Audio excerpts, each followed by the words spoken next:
Hey man, so I was reading up on this the other day and thought it was pretty interesting. It's about the difference between a CPU and something called a SOC, or system on a chip.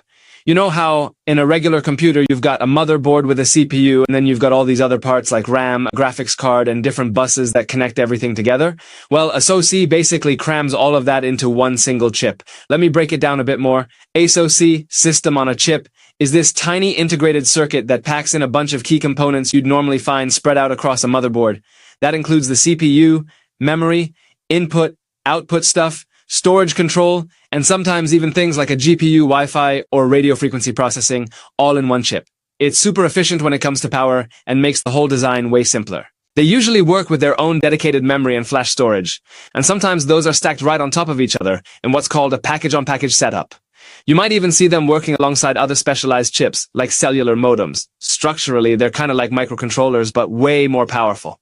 And while they use less power and take up less space compared to systems with separate chips, you can't really swap parts out or upgrade them. So there's that trade-off.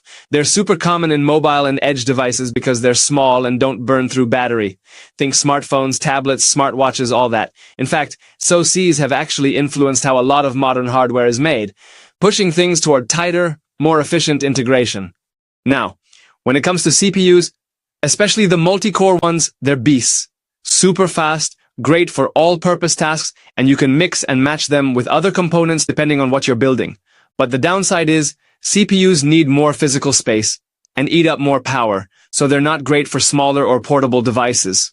On the flip side, SOCs are compact, energy efficient, and usually cheaper to make. They're perfect for stuff like medical devices, cars, and IoT gadgets. Of course, nothing's perfect. SOCs usually don't match CPUs in raw performance, and if one part fails, you're kind of out of luck.